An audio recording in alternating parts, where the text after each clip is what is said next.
Hello, my name is Andrea. Welcome to Chapter 11. In this chapter, we're going to discuss the procedure of taking a history. In today's lesson, we're going to see an introduction on this subject. This lesson is divided into 3 parts. In Part 1, we'll talk about a full case history. In Part 2, we'll mention how to discuss personal details. Finally, in Part 3, we'll review talking about pain. Let's get started. Let's begin with Part 1, a full case history. A full case history is taken for a general, complete profile of the patient. It covers personal details, presenting complaint, past medical history, PHM, drug history, family history, social and personal history,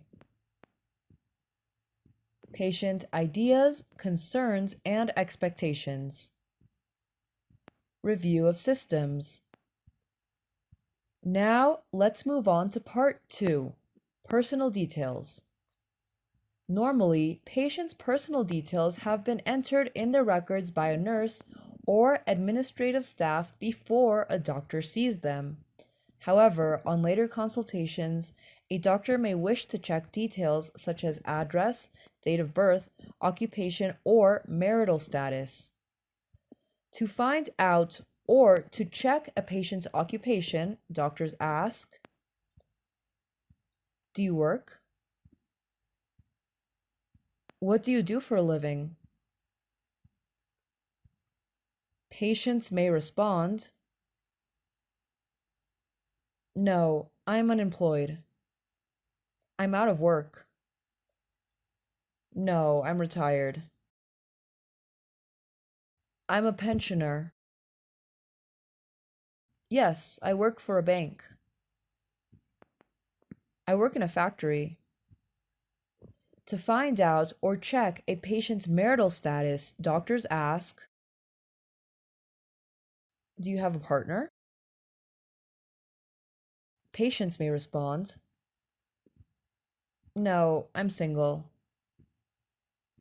No, I'm separated. No, I'm divorced. No, I'm a widower. My spouse passed away last year." Or, "Yes, I do. Yes, I'm married. I live with my partner, spouse, wife, or husband." Now, let's review some of the vocabulary. Note that a spouse can be a wife or husband. A widow is a woman whose husband is no longer living. A widower is a man whose wife is no longer living. To avoid saying someone is dead, patients may say that the person has passed away. Now, we'll see Part 3, talking about pain. Case notes are kept for each consultation.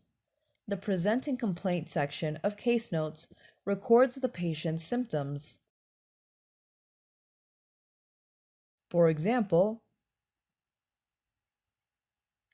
R-sided temporal headache, severe throbbing, lasts 24 to 48 hours. In this case, the patient complains of a headache.